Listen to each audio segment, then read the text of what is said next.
नमस्कार। भारतीय टीवी पत्रकारिता में कुछ ऐसे नाम हैं जो केवल समाचार नहीं पढ़ते बल्कि स्वयं भी समाचार बन जाते हैं। अंजना ओम कश्यप ऐसा ही एक नाम है। पिछले 2 दशकों में उन्होंने हिंदी टीवी पत्रकारिता में अपनी एक मजबूत पहचान बनाई है, लेकिन जितनी लोकप्रियता उन्हें मिली उतने ही विवाद, आलोचनाएं और सोशल मीडिया हमले भी उनके साथ जुड़े रहे।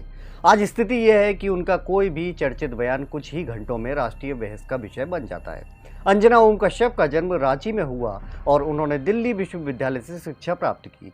पत्रकारिता के क्षेत्र में आने के बाद उन्होंने दूरदर्शन, जी न्यूज़, न्यूज़ 24 और बाद में आज तक जैसे बड़े मीडिया संस्थानों में काम किया।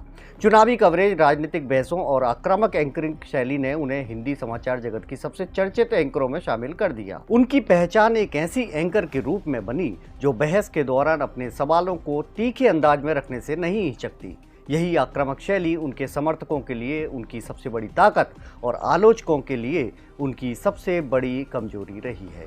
उनके आलोचकों का सबसे पुराना आरोप यह रहा है कि उनकी पत्रकारिता सत्ता के प्रति पर्याप्त कठोर नहीं दिखाई देती। सोशल मीडिया के एक बड़े वर्ग ने वर्षों से उन पर सत्तारूढ़ दल के प्रति नरम रुख अपनाने का आरोप लगाया है। वहीं उनके समर्थकों का कहना है कि बड़े राजनीतिक नेताओं से सीधे सवाल पूछना और राष्ट्रीय मुद्दों को प्रमुखता देना उनकी पेशेवर जिम्मेदारी का हिस्सा है और उन्हें वैचारिक चश्मे से नहीं देखा जाना चाहिए।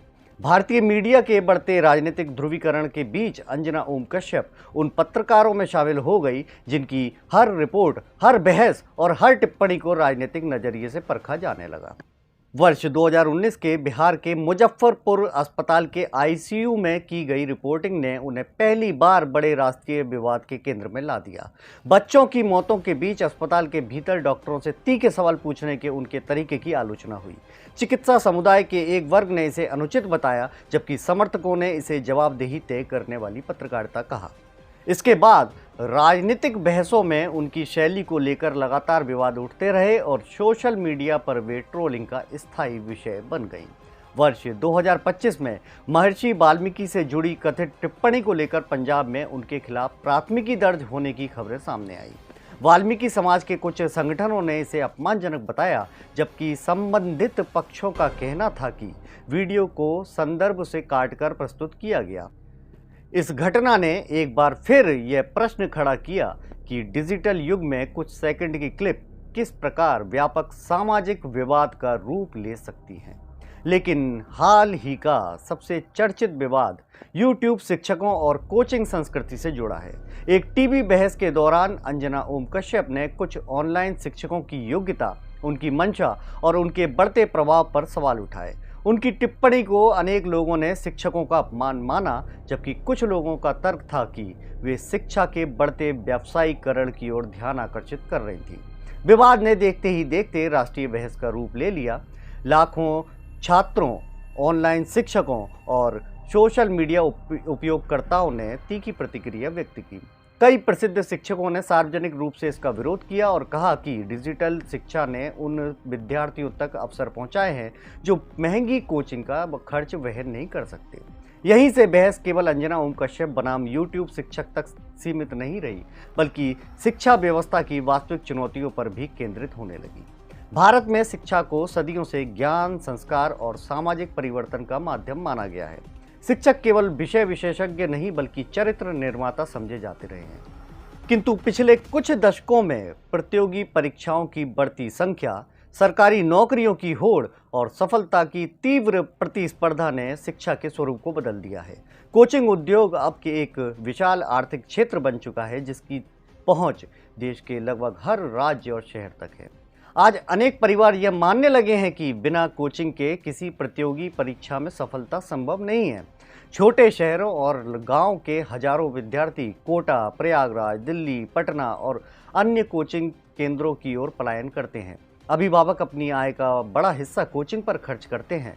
इस स्थिति ने विद्यालयी शिक्षा की उपयोगिता पर भी प्रश्न चिन्ह खड़े कर दिए हैं। वास्तविकता यह है कि कई प्रतियोगी परीक्षाओं की आवश्यकताएं और विद्यालयी पाठ्यक्रम के बीच पर्याप्त अंतर दिखाई देता है, जिससे विद्यार्थियों को अतिरिक्त मार्गदर्शन की आवश्यकता महसूस होती है। दूसरी ओर यह भी सत्य है कि सभी कोचिंग संस्थान और ऑनलाइन शिक्षक एक जैसे नहीं हैं। अनेक शिक्षकों ने दूर दराज के क्षेत्रों के छात्रों तक गुणवत्तापूर्ण शिक्षा पहुंचाने में महत्वपूर्ण भूमिका निभाई है, डिजिटल प्लेटफॉर्म ने शिक्षा को अधिक सुलभ और लोकतांत्रिक बनाया है। लाखों विद्यार्थियों ने यूट्यूब और अन्य माध्यमों के जरिए कम लागत में अध्ययन सामग्री प्राप्त की है। इसलिए पूरे ऑनलाइन शिक्षा तंत्र को नकारात्मक रूप में चित्रित करना भी उचित नहीं होगा। समस्या तब उत्पन्न होती है जब शिक्षा का उद्देश्य ज्ञान से हटकर ब्रांड निर्माण बन जाता है।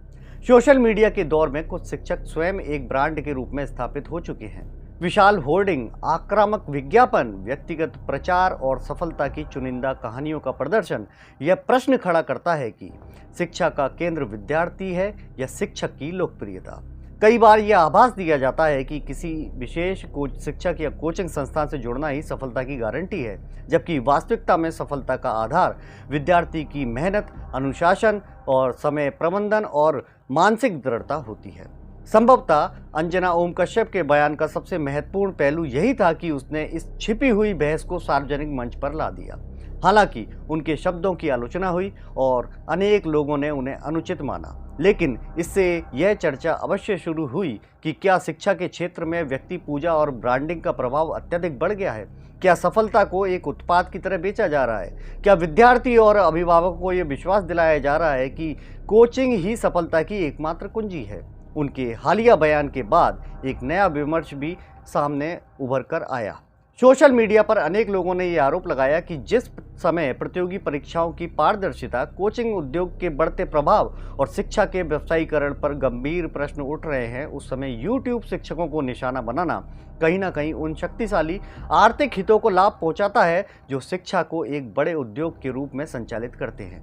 आलोचकों का एक वर्ग तो यहाँ तक कहने लगा है कि अंजना ओम कश्यप अनजाने में या प्रत्यक्ष रूप से उस व्यवस्था के पक्ष में खड़ी दिखाई दे रही हैं जिसे वे शिक्षा माफिया या कोचिंग लॉबी के नाम से संबोधित करते हैं। यहीं से एक और विवादास्पद धारणा ने जन्म लिया। सोशल मीडिया और छात्र समुदाय के एक वर्ग ने आरोप लगाया कि जिस समय प्रतियोगी परीक्षाओं में अनियमितताओं, शिक्षा के बढ़ते व्यवसायीकरण, कोचिंग उद्योग के वर्चस्व और महंगी तैयारी व्यवस्था पर गंभीर प्रश्न उठ रहे हैं, उस समय यूट्यूब शिक्षकों पर हमला करना वास्तविक मुद्दों से ध्यान भटकाने जैसा प्रतीत होता है।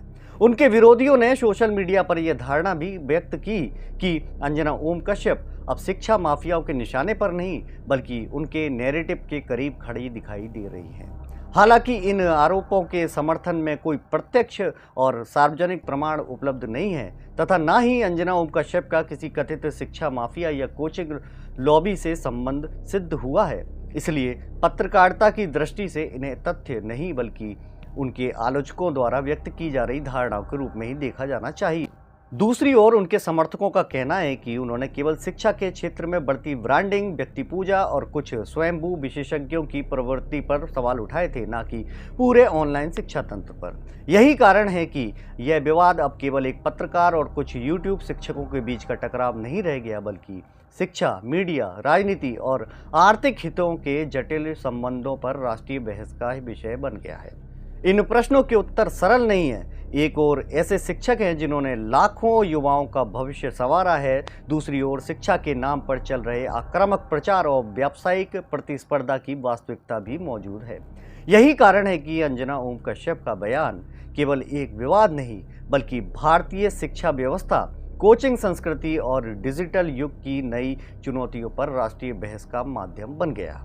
यदि अंजना ओम कश्यप को लेकर निष्पक्ष निष्कर्ष निकाला जाए तो यह स्पष्ट होता है कि वे भारतीय टीवी पत्रकारिता की सबसे प्रभावशाली और साथ ही सबसे विवादित हस्तियों में से एक है। उनके विरोधियों के लिए वे पक्षपातपूर्ण पत्रकारिता का चेहरा हैं, जबकि समर्थकों के लिए वे निर्भीक और मुखर पत्रकार हैं। इसी प्रकार कोचिंग और ऑनलाइन शिक्षा को लेकर भी दो ध्रुवीय विचार मौजूद हैं। वास्तविकता इन दोनों के बीच कहीं स्थित है। अंततः प्रश्न किसी एक पत्रकार, किसी एक यूट्यूबर, शिक्षक या किसी एक कोचिंग संस्थान का नहीं है। वास्तविक मुद्दा शिक्षा के बढ़ते बाजारीकरण, मीडिया की बदलती भूमिका और उस मानसिकता का है जिसमें सफलता को एक उत्पाद की तरह प्रस्तुत किया जाने लगा है। शिक्षा का उद्देश्य व्यक्ति को सोचने, समझने और समाज के प्रति उत्तरदायी बनाने का है। यदि यह उद्देश्य प्रचार, ब्रांडिंग और व्यावसायिक प्रतिस्पर्धा की भीड़ में खो जाता है तो इसका नुकसान केवल विद्यार्थियों को नहीं बल्कि पूरे समाज को उठाना पड़ेगा। समय की आवश्यकता है कि शिक्षा को पुनः उसके मूल उद्देश्य से जोड़ा जाए। विद्यालयों को मजबूत बनाया जाए और विद्यार्थियों को यह विश्वास दिलाया जाए कि सफलता का सबसे बड़ा आधार किसी ब्रांड का नाम नहीं बल्कि उनकी अपनी मेहनत, अनुशासन और सीखने की क्षमता है। नमस्कार।